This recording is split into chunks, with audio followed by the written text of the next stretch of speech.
Hello, welcome back to magazine Mitra. और अब हम कवर करने जा रहे हैं अक्टूबर महीने के सिक्योरिटी वाले पोर्शन को। इससे पहले हमने polity and governance, international relations और इकोनॉमी की वीडियो ऑलरेडी अपने चैनल पर अपलोड कर दी है। अगर आपको वो जाकर देखनी है तो आप चैनल की प्लेलिस्ट में जाके बाकी वीडियोज़ को भी विजिट कर सकते हैं। तो हमारा पहला आर्टिकल है वामपंथी उग्रवाद के बारे में। अंग्रेजी में अगर हम इसे पढ़ें तो ये होता है लेफ्ट विंग एक्सट्रीमिज्म। तो सबसे पहले आपको ये पता होना चाहिए कि लेफ्ट विंग और राइट विंग क्या होती हैं। तो ये बेसिकली हमारे सिक्योरिटी के पार्ट का जो कि मेंस में आता है उसका मुद्दा है ना। तो देखिए, दो तरह की पॉलिटिकल मेन आइडियोलॉजी जो हम लेके चलते हैं, एक होती है उसमें राइट विंग और एक होती है लेफ्ट विंग। तो दोनों में अंतर ये है कि राइट विंग वाले जो भी लोग होते हैं ये कल्चर की और इकोनॉमी में कैपिटलाइजेशन की ऐसी बातें करते हैं, और लेफ्ट विंग वाले जो होते हैं वो बेरोजगारी, गरीबी, किसानों से रिलेटेड मुद्दों को सामने लाते हैं। तो जब कोई भी विचारधारा हथियार उठा ले अपनी बात को अपनाने के लिए तो हम उसे बोलते हैं कहीं ना कहीं एक्सट्रीमिज्म। तो इसी को हम डिटेल में समझेंगे। तो चर्चा में इसलिए था क्योंकि गृह मंत्रालय ने कहा है कि देखिए भाई, अब जो छत्तीसगढ़ में है ना, वहाँ पे 6 में से 3 ही रह गई है संख्या जो कि वामपंथी उग्रवाद से ग्रसित हैं। तो जिले कौन कौन से हैं? बीजापुर, सुकमा और नारायणपुर। तो क्या आपको ये याद होने चाहिए? बिल्कुल कोई ज़रूरत नहीं है। तो हम समझते हैं कि लेफ्ट विंग के निर्धारक तत्व क्या होते हैं।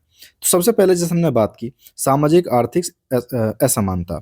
होता क्या है, जब हम भारत में डेवलपमेंट वगैरह चल रहा होता है तो कई बार ऐसे क्षेत्र पिछड़े रह जाते हैं जिन तक समान रूप से विकास पहुंच नहीं पाता।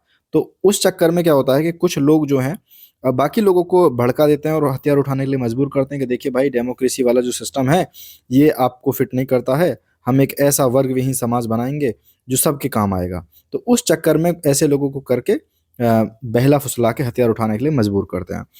तो ये क्षेत्र कैसे होते हैं? गरीबी, निम्न साक्षरता दर, खराब स्वास्थ्य मानक वाले और कनेक्टिविटी कम होती है यहाँ पे। तो लेफ्ट विंग एक्सट्रीमिज्म के कहीं ना कहीं चक्कर में पड़ जाते हैं। इसके अलावा कई बार वे जनजातियां जो जिनके शोषण होता है, यानी एक तो पहले से ही उन तक विकास की धारा नहीं पहुंच पा रही है, ऊपर से क्या हुआ, वहां पे कुछ बहुत बड़े रिजर्व हैं कोल के या ऑयल के, तो उनको विस्थापित करके हम किसी दूसरी जगह पे पहुंचा देते हैं। या कई बार उन्हें ठीक से सुविधाएं भी नहीं देते, तो वो भी सरकार के खिलाफ में कहीं ना कहीं रेबेलियस हो जाते हैं और अपने अधिकारों के लिए लड़ने लगते हैं। ठीक है। इसके अलावा शासन व्यवस्था की रिक्तता होती है। क्या होता है कि कमजोर शासन व्यवस्था होती है तो कहीं ना कहीं सामाजिक आर्थिक जो राजनीतिक भेदभाव है उनसे लोग अलग होने लग जाते हैं, और कहीं ना कहीं इस कमी को पूरी करते हैं आके माओवादी। और वो उन्हें बताते हैं कि देखिए भाई, तुम्हारा कोई नहीं है ना, तुम्हारे हम हैं। तो माओवादी शोषण क्या काम करते हैं? ऐसे जो वंचित व्यक्ति होते हैं, जैसे आपने देखी होगी एक मूवी आई थी शाका, शाका ही थी I think, yes, Ajay Devgan की। तो उसमें कैसे वो मतलब दूसरे को भड़काते हैं कि देखो तुम्हारे साथ बहुत अन्याय हुआ है, सरकार तुम्हारा ध्यान नहीं देती, सरकार में तो नेताओं की जेब भरी जाती है, तो आप एक काम करो, हथियार उठाओ और हम आपको आर्थिक सहायता प्रदान करते हैं, हमारे साथ में शामिल हो जाओ। तो ऐसी चीजें चलती हैं। इससे रिलेटेड कुछ अन्य संबंधित तथ्य क्या हैं? सबसे पहले, राज्य की उपलब्धियां क्या हैं साहब? आंध्र प्रदेश और तेलंगाना में भी जो लेफ्ट विंग एक्सट्रीमिज्म से प्रभावित राज्य थे, उनको इसको इनसे यहाँ से हटा दिया गया है अब।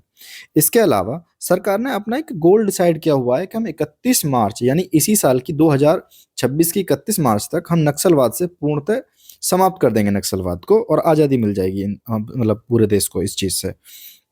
तो कुल जिलों की संख्या भी अब घट के 18 से रह गई है 11। तो हम अब थोड़ा सा पढ़ लेते हैं इसके बारे में, हालांकि हम ऑलरेडी समझ चुके हैं। तो जो ये होता है ना वामपंथी उग्रवाद, इसको आमतौर पे हम कहते हैं नक्सलवाद भी कहते हैं। क्यों कहते हैं? क्योंकि इसकी शुरुआत कहीं ना कहीं जो पश्चिम बंगाल का नक्सलवाड़ी आंदोलन है उससे हुई थी। तो ये भारत की एक बहुत बड़ी चुनौती है जो कि इंटरनल सिक्योरिटी को हमारी को प्रभावित करती है। और तो ये किस पे ये है? जो माओवादी विचारधारा है उससे प्रेरित है।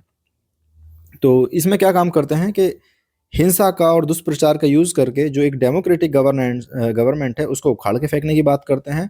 और बात करते हैं एक ऐसी क्लास को बनाने की जिसमें कोई वर्ग ना हो, कोई कैटेगरी ना हो कि भाई ये अधिकारी वर्ग है, ये गरीब वर्ग है, मजदूर वर्ग है, बेसिकली क्लासलेस सोसाइटी को बनाना।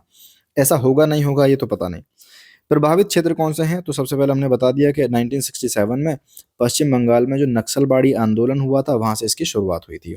इसके लिए हम एक वर्ड का यूज करते हैं, रेड कॉरिडोर। कॉरिडोर ये आपको पता होना चाहिए। तो कहाँ कहाँ पड़ता है इसमें? छत्तीसगढ़, झारखंड, उड़ीसा, महाराष्ट्र, केरल, पश्चिम बंगाल, मध्य प्रदेश, आंध्र प्रदेश, तेलंगाना। तो इन दोनों को तो पूरी तरह से मुक्त कर दिया गया है। तो इसके खतरे क्या होते हैं? देखो, सबसे बड़ा खतरा होता है जनहानि। जब कुछ लोग रिबेलियस हो जाते हैं सरकार के खिलाफ में और हथियार उठाने लगते हैं, तो कहीं ना कहीं जो हमारी सिक्योरिटी एजेंसियां होती हैं उनके उनके खिलाफ में भी क्या बोलते हैं गोलीबारी होने लगती है। तो उससे क्या होता है, दोनों साइड के लोग मारे जाते हैं। तो हम देखते हैं कि हमारे जवान भी मारे जाते हैं और वो लोग भी मारे जाते हैं, उनकी भी जान जाती है। तो 2004 से 2023 तक ना 8,863 लोगों की ऐसे चक्कर में जान चली गई थी।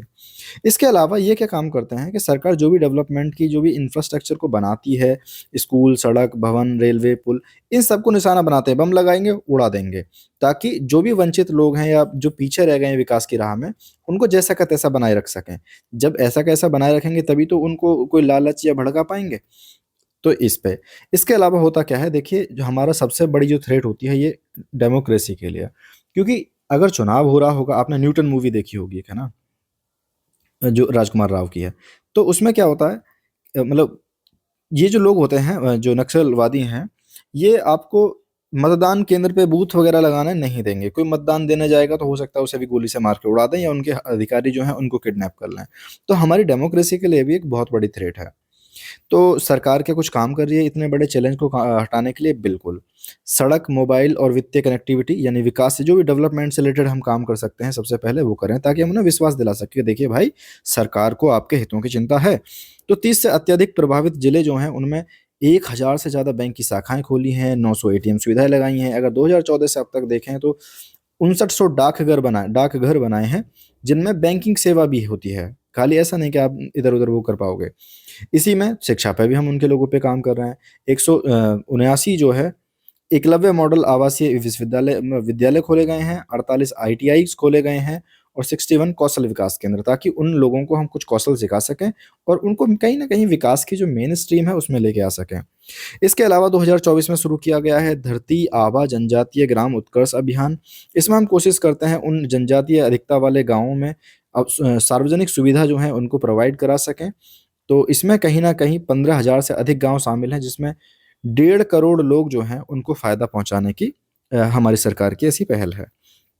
कुछ और भी डेवलपमेंट की पहलें, बिल्कुल, नागरिक कार्यवाही कार्यक्रम। तो इसमें क्या करते हैं हम, सुरक्षा बल और स्थानीय लोग जो होते हैं ना उनके बीच में विश्वास बढ़ाने की कोशिश करते हैं, ताकि जो नागरिक हैं उनका विश्वास बढ़े हमारी गवर्नेंस में और नागरिक संचालित जो गतिविधियाँ हैं वो आगे चलें। जैसे छोटे-छोटे वो निकालना, कल्चरल फेस्ट करना, इस ये सब वगैरह। इसके अलावा जो भी दूर-दूर क्षेत्र पड़े हुए हैं, उनके लिए जोड़ने के लिए कहीं न कहीं सड़क परियोजनाएँ बनाई जा रही हैं। इसके अलावा दूरसंचार सेवाओं की पहुँच के लिए भी मोबाइल टावर वगैरह लगाने का काम सरकार कर रही है। तो सुरक्षा संबंधी कुछ पहलें हैं, इनको समझ लेते हैं।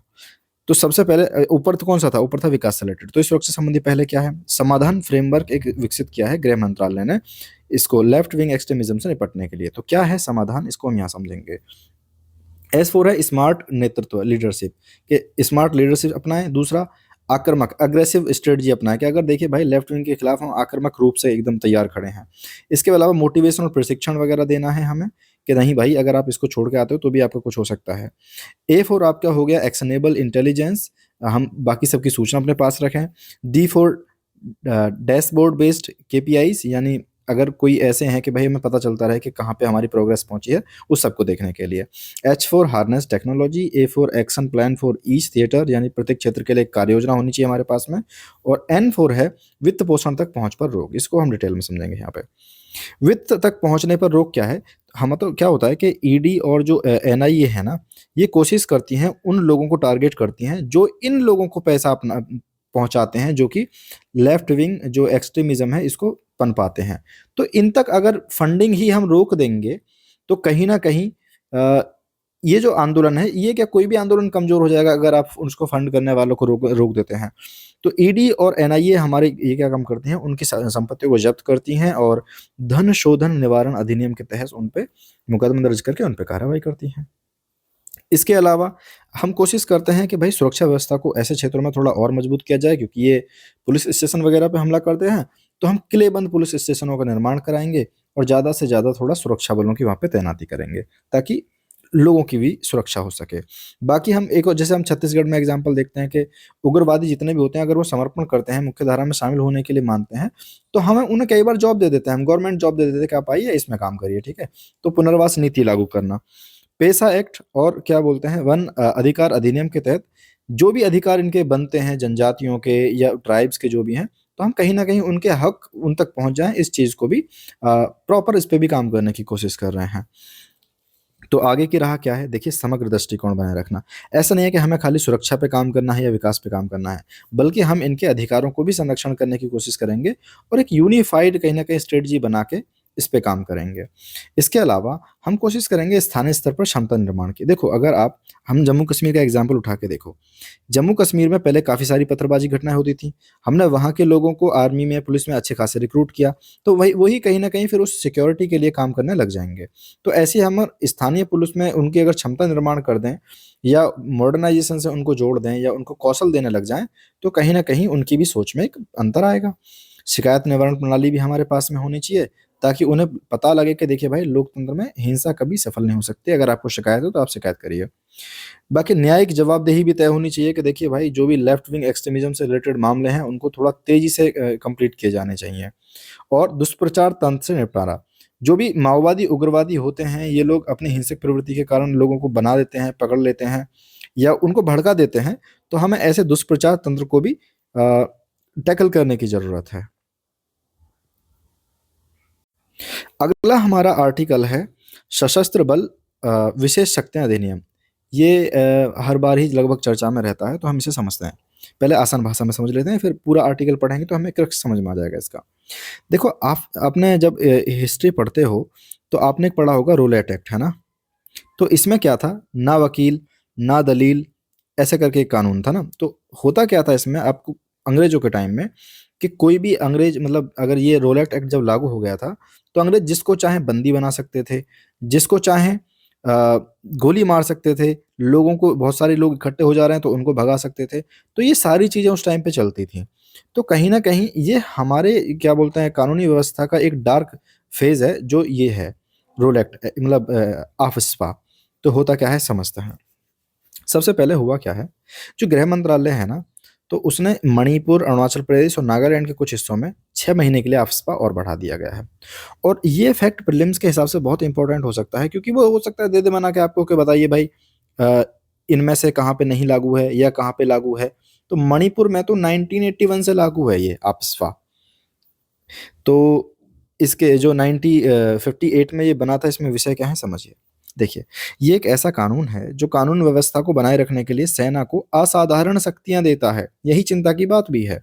तो इसका उद्देश्य क्या है? जो भी अशांत क्षेत्र हैं, वहाँ पे सशस्त्र बलों को अपनी गतिविधियाँ संचालित करने के लिए सशक्त बनाना है। और ये कौन से क्षेत्र होते हैं अशांत क्षेत्र? जहाँ पे सार्वजनिक व्यवस्था को गंभीर खतरा होता है। तो कहाँ-कहाँ लगाई गई है ये अभी? नागालैंड, असम, मणिपुर, अरुणाचल प्रदेश के कुछ हिस्सों में ये प्रभावी है। इसके अलावा कुछ ऐसी भी जगह हैं जहाँ से वापस ले लिया गया था, जैसे कि त्रिपुरा, मेघालय और मिज़ोरम। जम्मू कश्मीर में भी ये प्रभावी है, जहाँ पे क्या, इस किसके ज़रिए है ये? सशस्त्र बल जम्मू कश्मीर विशेष शक्ति अधिनियम 1990 के ज़रिए वहाँ पे भी लागू है। तो इसके जो कुछ धाराएँ हैं, कुछ जो प्रावधान है ना, वो बहुत संकट में लाके खड़ा कर देते हैं कई बार, तो हम उसको समझेंगे।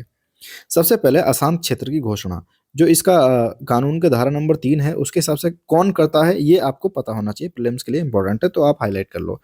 देखिए, या तो राज्यपाल या वहाँ का प्रशासक या केंद्र सरकार किसी राज्य या संघ राज्य क्षेत्र के किसी भी भाग को या फिर पूरे क्षेत्र को अशांत घोषित कर सकती है। और ये कब की जाती है? जब हमें पता चलता है कि भाई, जो वहाँ के सिविल अधिकारी हैं या पुलिस हैं, तो ये लोग अगर काम नहीं कर पा रहे हैं, तो उनकी सहायता के लिए कहीं न कहीं एक सहायक के रूप में काम करती है ये। मुख्य नहीं होती है, सहायक के रूप में काम करती है सशस्त्र बल, तो इनकी ज़रूरत हमें पड़ती है। इसी की सेम धारा 4 कहती है इसी की धारा 4 कहती है कि जो अशांत क्षेत्र हैं, उनमें इनको कौन-सी शक्तियाँ प्रदान की जाएँगी, समझिए। सबसे पहले, अगर कोई कानून का उल्लंघन करता है, तो उसके किसी भी व्यक्ति के खिलाफ बल का प्रयोग किया जा सकता है। ज़रूरत पड़ी तो गोली भी मारी जा सकती है और इसकी कोई जवाबदेही नहीं होगी। संदेह के आधार पर, देखो ये कितना डाउटफुल है ना, कि बिना किसी वारंट के किसी व्यक्ति को गिरफ्तार कर सकते हैं या किसी भी परिसर में, घर में जाके तलाशी ले सकते हैं। इसके अलावा अगर 5 से ज़्यादा लोग एक जगह पे इकट्ठे होते हैं, तो हम उस पे भी रोक लगा सकते हैं। हथियारों का कोई गोदाम है या कोई किलेबंद मोर्चा है, जहाँ से भी हमले किए जाने की हमें संभावना लगती है, या कोई संगठन भी है, प्रशिक्षण चल रहा है, तो उनको भी हम नष्ट कर सकते हैं। तो इतनी सारी एब्सोल्यूट पावर है, तो कहीं न कहीं एक टेंशन रहती है कि भाई, एब्सोल्यूट पावर करप्ट एब्सोल्यूटली। सशस्त्र बल कर्मियों के लिए प्रतिरक्षा धारा 6, इसमें क्या है कि देखिए, केंद्र सरकार की मंजूरी के बिना ही इसके तहत जो भी काम किए गए हैं, उसके अगर केंद्र सरकार मुकदमे की मंजूरी नहीं देती है, तो किसी के भी खिलाफ कोई कार्रवाई नहीं होगी, भले ही उसने किसी आदमी को मारा है, भले ही अपनी इच्छा से किसी अपनी पर्सनल दुश्मनी या खुन्नस निकाल ली हो, लेकिन अगर केंद्र सरकार की मंजूरी नहीं है तो उस इस चीज़ के अंडर जो भी हत्याएँ की गई हैं या कुछ भी किया गया है, उस पे कार्रवाई नहीं कर सकते। तो कहीं न कहीं ये कॉन्स्टिट्यूशन का डार्क प्रोविज़न बन जाता है। तो गिरफ्तार व्यक्ति के साथ में क्या है? व्यवहार। तो न्यूनतम संभावित देरी के साथ पुलिस प्राधिकरणों को सौंपना आवश्यक होता है। यहाँ पे भी न्यूनतम कौन परिभाषित करेगा, ये अपना आप में मिस्ट्री है। ऐतिहासिक निर्णय बिल्कुल। तो Naga people's movement of human rights बनाम भारत संघवाद 1997 में कहा था कि देखिए भाई, आपसपा जो है ना, ये कहीं न कहीं संवैधानिक है। तो कोई बात नहीं है, ये अगर स्पेशल प्रोविज़न है तो इसको एक्सेप्ट कर लिया था। बाकी extra judicial execution victims families association बनाम भारत संघवाद 2016 में कहा था कि जो भी है इसकी प्रतिरक्षा पूर्णतः निरपेक्ष है। अत्यधिक बल प्रयोग के मामले में सुरक्षा बलों को जवाबदेह ठहराया जा सकता है कि अगर कुछ ज़्यादा ही हो रहा है तो। बाकी सेबेस्टियन एम होंगरे बनाम भारत संघ 1984 में कहा गया था कि देखिए, अगर प्रतिरक्षा के प्रावधान है वो बात ठीक है, लेकिन फिर भी जो सुरक्षा बल है उनको कार्रवाई के प्रति जवाबदेह ठहराया जा सकता है। तो हम इसका एक आलोचनात्मक मूल्यांकन देखते हैं कि भाई क्या हमें वास्तव में आपसपा की ज़रूरत है? तो समझिए, इसके पक्ष में तर्क क्या हैं? सबसे पहली बात है, देखिए, राष्ट्रीय सुरक्षा। होता क्या है, यह सशस्त्र बलों को उग्रवाद से शीघ्रता से निपटने के लिए, खासकर पूर्वोत्तर जम्मू कश्मीर जैसे जो भी संघर्ष संभावित इलाके हैं, वहाँ पे भारत की जो सॉवरेनिटी है, संप्रभुता है, उसकी रक्षा करने का अधिकार प्रदान करता है। कि आप जाओ, आपको कोई किसी तरह की लेने की परमिशन वगैरह उसमें फँसने की ज़रूरत नहीं है। आप जाके अगर कहीं इमरजेंसी जैसी सिचुएशन बन रही है, तो अपना काम कर सकते हैं। इसके अलावा नागरिक प्रशासन को सहायता मिलती है। क्या अशांत क्षेत्रों में तो लगा रहे हैं हम ये, तो सैन्य बलों की त्वरित तैनाती की व्यवस्था होती है। तो और खासकर कब होते हैं हम, ऐसे थोड़ी कि नॉर्मल डेज पे लगा रहे हैं। जब सिविल जो भी प्रशासन है वो व्यवस्था बनाए रखने में असमर्थ हो जाता है, तब इसकी जरूरत पड़ती है। अगली चीज, कानूनी गतिरोध की रोकथाम। तो वही है कि भाई कई बार होता है कि पुलिस वारंटी लाने में लगी हुई है, जबकि बाकी लोग अपना, इसका उग्रवादी लोग फायदा उठा के अपने निकल लिए। तो इस चीज को रोका जा सके कहीं ना कहीं, हमने इसलिए इसको बनाया हुआ है। और अभियोजन स्वीकृति खंड के माध्यम से जवाबदेही। तो देखो, बिल्कुल ऐसा भी नहीं है कि आप इनका कुछ भी नहीं कर सकते। अगर किसी भी सैन्य कर्मी ने कोई भी उल्टा सीधा काम कराया और केंद्र सरकार स्वीकृति दे देती है, या झूठे मामले में कोई आता है, तो कहीं ना कहीं भाई हम जवाबदेह तो वो होता है। इसके अलावा न्यायिक और विधायी सत्यापन, यानी उच्चतम न्यायालय का जो निर्णय था वही हमने पढ़ा, नागा वाला। तो इसमें ये था कि आपसपा की संवैधानिक पुष्टि करता है ये। ऐसा नहीं है कि भाई गैर संवैधानिक नहीं है ये। तो अगर सशस्त्र बल जो है नागरिक बलों के सहायक के रूप में काम करते हैं, ना कि सर्वोच्च शक्ति के रूप में। आप इस चीज़ को बहुत ध्यान रखना। हमें कई बार ऐसा लगता है कि आपसपा लागू हो गई तो फिर जो सिविलियन जो भी अधिकारी हैं वो काम करना ही बंद कर देंगे। ऐसा नहीं है, उनकी सहायता करेगा एक तरह से। क्षेत्रों में स्थिरता लाने में प्रमाणित भूमिका। तो ऐसा भी नहीं है कि हमने लगा ही रखा है। क्या इससे कहीं पहले हमने शांति विकसित की है? बिल्कुल, हमने ऊपर भी पढ़ा था, मिजोरम, त्रिपुरा और जैसे जो राज्य हैं, यहाँ पे कहीं न कहीं हमने इसको ही लगा के उग्रवाद को कम करने में सफलता पाई है। तो इसके विपक्ष में भी कुछ तर्क हैं, बिल्कुल बहुत बड़े तर्क हैं। मूल अधिकारों का उल्लंघन। हमारा कॉन्स्टिट्यूशन कहता है कि भाई आपके साथ समानता के साथ व्यवहार किया जाएगा, आपका जीवन गरिमापूर्ण होना चाहिए, आपको स्वतंत्रता होनी चाहिए किसी तरह की। तो इसमें सबसे बड़ी बात ये है कि जब ये लागू हो जाएगा तो ये कोई कुछ नहीं बचते फिर, है ना? तो मूल अधिकारों का उल्लंघन हो जाता है, क्योंकि आपको गोली भी मारी जा सकती है। दूसरी, जवाबदेही का अभाव है। अभाव कैसे है कि अभियोजन के लिए हमें किसकी चाहिए? केंद्र सरकार की स्वीकृति चाहिए। अगर नहीं मिलती है तो एक बात बताओ, इस पे कैसे प्रभावी जो भी होगा उस पे अभियोजन नहीं लगा सकता। तो कहीं न कहीं दंड मुक्ति की संस्कृति को बढ़ावा मिलता है कि भाई अगर किसी ने उल्टा-सीधा काम कर भी दिया और सरकार ने अगर परमिशन नहीं दी है केस चलाने की, तो नहीं चलेगा। दीर्घकालिक सैन्यकरण हो जाता है। कहीं न कहीं ऐसा होता है कि हम बहुत लंबे टाइम तक सेना पड़ी रहती है, किसी एक क्षेत्र को नियंत्रण में रखते हैं, तो वहाँ पे जो लोकल या आम नागरिक होते हैं, उनके मन में सेना के प्रति कहीं न कहीं नकारात्मकता वाली भावना बढ़ जाती है। इसके अलावा संघवाद और नागरिक सैन्य टकराव बढ़ जाते हैं कि जो राज्य, देखो, स्टेट की पावर तो एक तरह से कम सी हो जाती है, क्योंकि सेंटर के जो बल हैं वो काम कर रही है इस पे। तो स्थानीय पुलिस वगैरह जो है उनका मनोबल गिरता है, जिसमें उनमें आपस में ही सिविल में और ये जो सेना वाले हैं, इन दोनों में तनाव उत्पन्न हो जाता है। बाकी भारत की एक लोकतांत्रिक छवि है ना, वहाँ पे बोलने का अधिकार होना चाहिए, आज़ादी होनी चाहिए, आर्टिकल 14, 19, 22 सब एक तरह से जैसे ये लगता है तो मानव अधिकारों का उल्लंघन हो जाता है, खत्म, मतलब उल्लंघन हो जाता है। तो जो यूडीएचआर है, इस सब के हिसाब से ये कहीं न कहीं सबके विरुद्ध में है, मानव अधिकारों के विरुद्ध में है। तो इसी का आरोप हमें लगते रहते हैं। कई बार हमने देखा है कि कई बार ऐसे आते हैं कि भाई फर्जी मुठभेड़ों में किसी को मार दिया है या किसी को आफस्पा के नाम पे यातना दी जा रही है। कई बार यौन हिंसा जैसी रिपोर्ट्स भी आती हैं, तो जिससे पता चलता है कि यार इसकी आड़ में कहीं ना कहीं मानव अधिकारों का भी उल्लंघन हो जाता है। आगे की राह क्या है भाई? राह चले भाई, आगे की राह पे चलते हैं। तो देखिए है ऐसा कि हम कहीं ना कहीं आफस्पा में जहां जहां लगाया हुआ है ना आसान क्षेत्र जो भी हैं, तो वहां धीरे धीरे धीरे ही लागू करना चाहिए। ऐसा नहीं कि पूरे, और ऐसे ही धीरे धीरे सीमित करने की भी कोशिश करनी चाहिए हमें।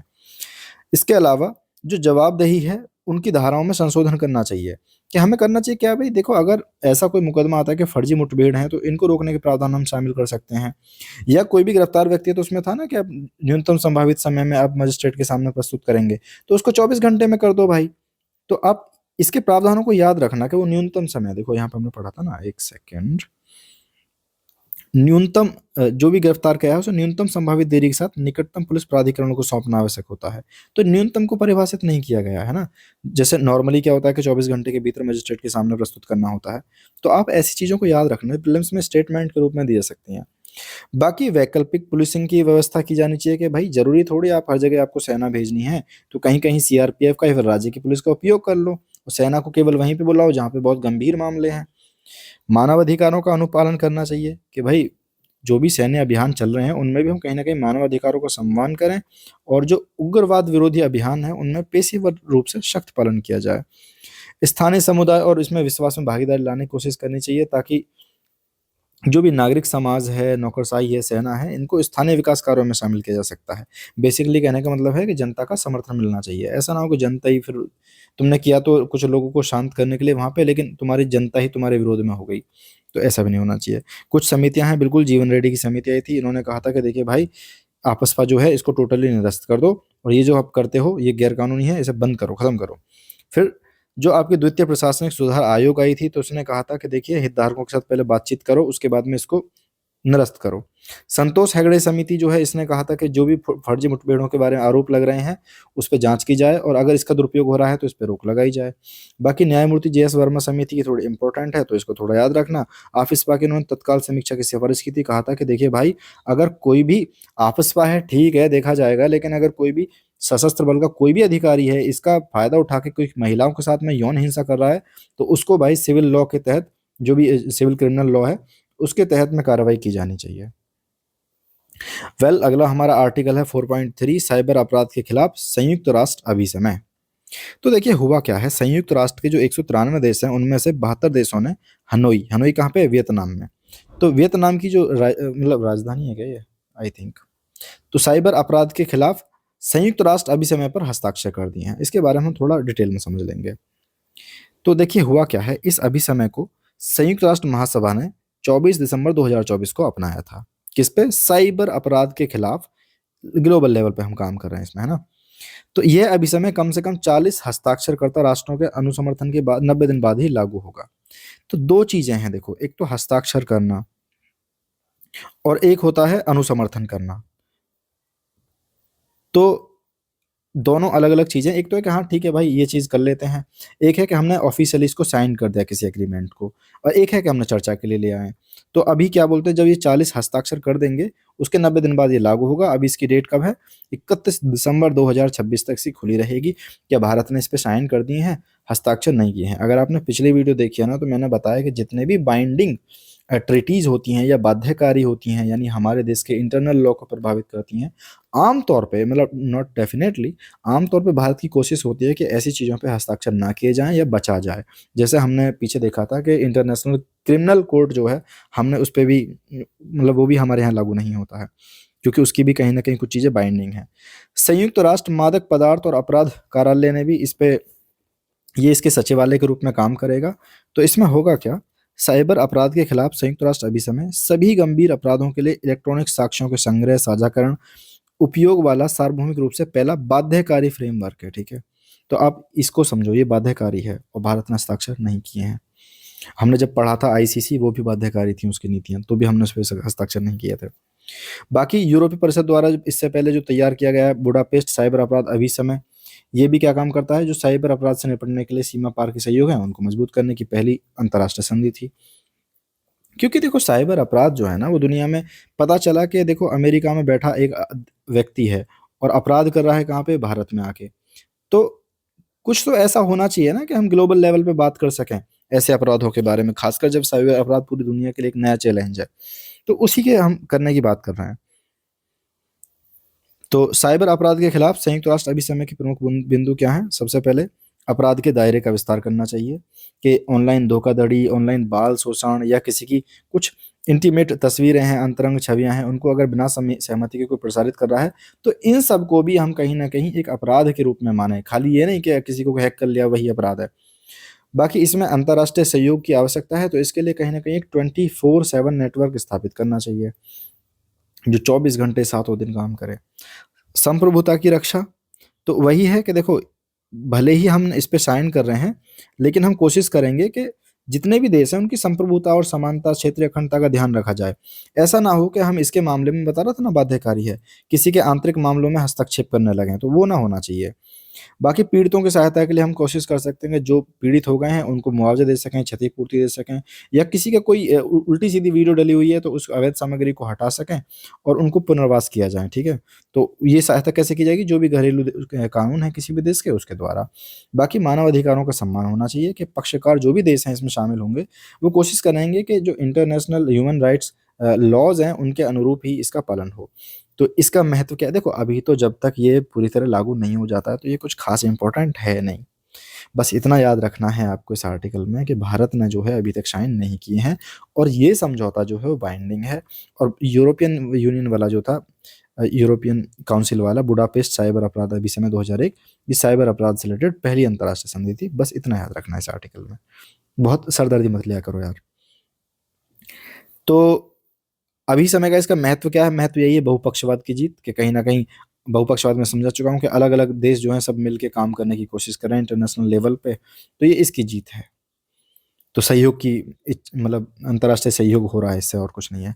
बढ़ते डिजिटल खतरों का समाधान, बिल्कुल हमारे पास ऐसा कोई फ्रेमवर्क होगा तो हम उसका समाधान करने में काम कर पाएंगे। क्योंकि हम पुराने अगर आंकड़े देखें तो आर्थिक नुकसान जो होता है दुनिया भर में ऐसे साइबर अपराधों के कारण, वो है 2025 तक 10.5 ट्रिलियन अमेरिकन डॉलर। इतनी इंडिया की इकोनॉमी भी नहीं है, तो इतने क्या बोलते हैं नुकसान तक पहुंचने का अनुमान है। इसके अलावा ग्लोबल साउथ के देशों की सहायता की बात करेंगे इसमें। कैसे? जो भी विकासशील देश हैं, छोटे छोटे भाई, तो ये वियतनाम हुए, इंडोनेशिया हुए, लाओस, थाईलैंड, या मतलब इंडिया को भी ले लो, तो इनके पास में क्या है ना, एक बहुत मजबूत इंफ्रास्ट्रक्चर नहीं है। इनके पास कोई ऐसा खास सुपर कंप्यूटर थोड़ी बैठे हुए हैं कि नहीं यार, अगर इन पे कोई हमला होता है, साइबर अटैक होता है, कुछ भी होता है तो झेल लें, नहीं। तो हम कहीं ना कहीं इसमें उन देशों की सहायता करने की कोशिश करेंगे कि तुम्हारे पास नहीं है, हम टेक्नोलॉजी शेयर करेंगे। बाकी देखो, सबसे बड़ी बात यह है कि अब जब एआई संचालित साइबर हमले होने लग रहे हैं, डीप फेक का जमाना आ गया है, एआई से कुछ भी हो रहा है, दुष्प्रचार अभियान हो रहे हैं, तो कहीं ना कहीं हम सारे एक सहयोगात्मक फ्रेमवर्क है, ये सब मिलकर उस पर काम कर सकते हैं। बिल्कुल, अब हम शुरू करने जा रहे हैं न्यूज़ इन शॉर्ट्स, यानी संक्षिप्त सुर्खियाँ। देखो यार, अगर तुम्हें पढ़ने में मज़ा आ रहा है और अब तक तुम वीडियो को देख के आ गए हो यहाँ पे, हिंदी मीडियम में ऐसे बहुत मुझे तो मतलब नहीं मिला है कोई, वरना मैं भी ये काम नहीं कर रहा होता, obvious सी बात है। तो मैं आपकी चीज़ों को आसान करने की कोशिश करता हूँ एज़ मच एज़ पॉसिबल। मैं आपसे कहता हूँ हमेशा कि यार फीडबैक दो, जो भी कुछ कर सकता हूँ मैं और ज़्यादा कर सकता हूँ। हालाँकि बहुत समझाने का स्कोप इसलिए भी नहीं रहता क्योंकि वीडियो बहुत लंबी हो जाएगी तो कल को तुम ही लोग नहीं देखोगे आके। पर इतनी हेल्प हो रही है तो गुरु दक्षिणा दो और चैनल को सब्सक्राइब कर लो। वीडियो को लाइक वाइक मार दो अगर नहीं, और पसंद नहीं आ रहे तो भाई डिसलाइक मार दो। हाँ, और कमेंट करके अगर कुछ बताना है तो मुझे बता दो। तो चलो, मैं इससे ज़्यादा समय नहीं लेता। और देखो यार, सब्सक्राइब करने में फ़ायदा ये भी है कि जब आप सब्सक्राइब कर लेते हैं तो मेरे पे कोई एक्स्ट्रा वीडियो नहीं आ रही। मैं यहाँ तुम्हें कोई कोर्स बेचने के लिए नहीं बैठा हूँ। My work is to solve this thing, है ना। चलो, गाली दोगे आप, मुझे पता है इसके बाद में। अनंत शस्त्र वायु रक्षा प्रणाली, तो इसे समझते हैं। देखिए है क्या, जो अनंत शस्त्र वायु रक्षा प्रणाली है, हमने अपने ही देश में निर्मित करी है। और इसमें आपको ये चीज़ पता होना चाहिए कि करती क्या है।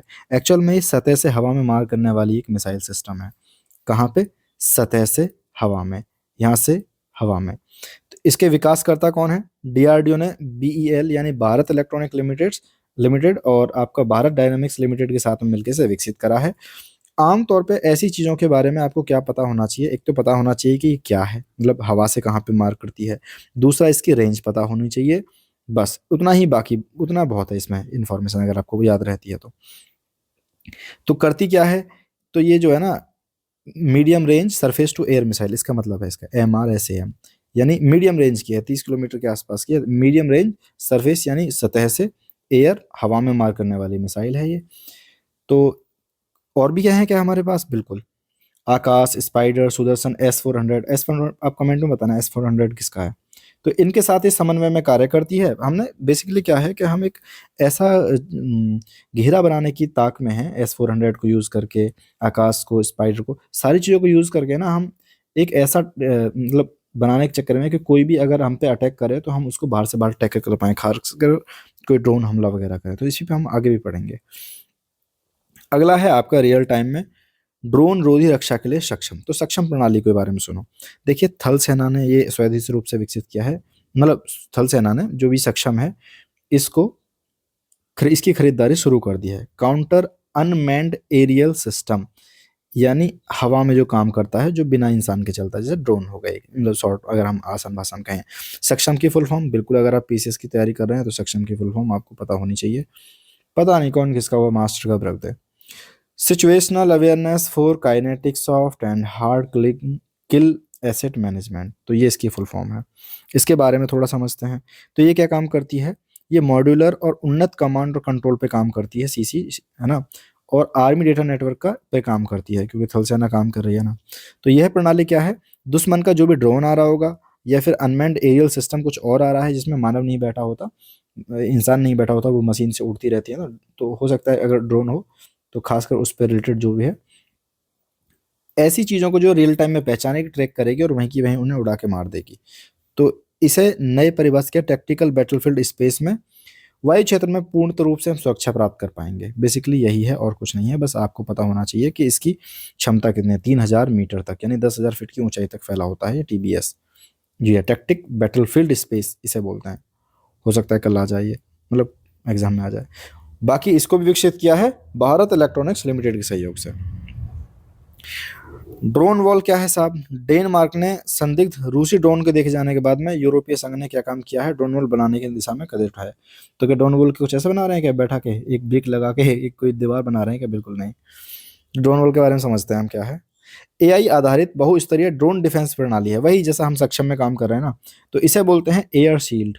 तो ये एंटी ड्रोन प्लेटफॉर्म है। तो इसमें क्या करेंगे, इसे हथियारों से लैस तेज गति से उड़ने वाले मानव रहित लक्ष्यों से निपटने के लिए इसे भी डिजाइन किया गया है। बस इतनी सी बात है कि डेनमार्क के जब हो गया था डेनमार्क में हमला, तो उसके बाद में यूरोपीय संघ की आंख खोली कि अरे भाई ऐसा भी हो सकता है, तो ये करो। तो वैसे ही हमारी सक्षम और बाकी हम एयर डिफेंस जो बना रहे हैं वो कर रहे हैं।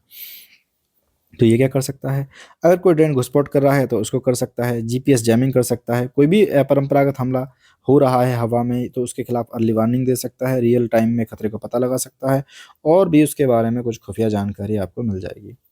आधार के 4 नवासात बेफालतू का आर्टिकल है, पर ठीक है, क्या ही करते हैं ये लोग। Unique identification authority of India यानी UIDAI ने आधार के साथ में नवाचार और प्रौद्योगिकी संबंध योजना यानी सीता को शुरू किया है। तो सीता के बारे में पढ़ लो भैया, राम जी की पत्नी थी, नहीं वो नहीं, दूसरे वाला है, समझो भाई। भारत के डिजिटल पहचान इकोसिस्टम को मजबूत करना, और बाकी आधार में कहीं कोई डीप फेक का यूज ना कर ले, स्पूफिंग का यूज ना कर ले, और प्रेजेंटेशन अटैक का, मतलब तुम्हारी कोई आइडेंटिटी चुरा के कुछ ना करने लग जाए, तो वो सब ना हो सके, आधार को थोड़ा हम और ज़्यादा ऑथेंटिकेट बना सकें, उस पर काम कर रहे हैं बेसिकली। तो किसके तहत काम कर रहे हैं, इलेक्ट्रॉनिक और सूचना प्रौद्योगिकी मंत्रालय के तहत UIDAI इस पे काम कर रही है। तो इसमें क्षेत्र क्या है, वही बायोमेट्रिक का सत्यापन होना चाहिए, AI और मशीन लर्निंग समाधान होने चाहिए कि देखिए भाई डेटा की प्राइवेसी भी करनी है और बायोमेट्रिक सुरक्षा पे भी ध्यान देना है, लीक ना हो जाए। तो कुछ चुनौतियां हैं, प्रारंभिक चुनौतियां, उस पे हम काम करेंगे। ऐसा तो नहीं है कि कोई फर्जी आईडी अपना चेहरे की कोई लाइवनेस पता मतलब सामने कैमरे के बैठ के हम फोटो खिंचाते हैं ना आधार कार्ड अपडेट कराते समय, तो ऐसा तो नहीं कोई बैठा नहीं है और अपना कोई डमी रख के उसने कर दिया, तो उस लाइवनेस का, वास्तविकता का पता चलता रहे। इसके अलावा प्रेजेंटेशन अटैक का पता लगाना और कॉन्टैक्ट लेस फिंगरप्रिंटिंग सत्यापन शुरू करने पे, इस क्षेत्र पे काम करते हैं। अगला हमारा है, हाँ, INS एंड्रोथ। तो भारतीय नौसेना में नेवल डॉकयार्ड विशाखापत्तनम में किसको शामिल कर लिया गया, एंड्रोथ को। तो ये है क्या, तो देखो एंड्रोथ जो है ना, INS अर्नाला, पहले इससे पहले आया था, ये पहला ये था, दूसरा ये है। तो इसके बाद में दूसरा anti submarine warfare shallow water craft है। अरे यार क्या है, इसको आसान भाषा में क्यों नहीं लिखते? देखो ये होता क्या है, शैलो वाटर बोलते हैं छिछले वाटर को। यानी अगर जो भी हमारी कोस्ट लाइन के आसपास जो वाटर है ना, ये जो जितना भी वाटर है, तो ये है हमारा भारत का एरिया, ठीक है।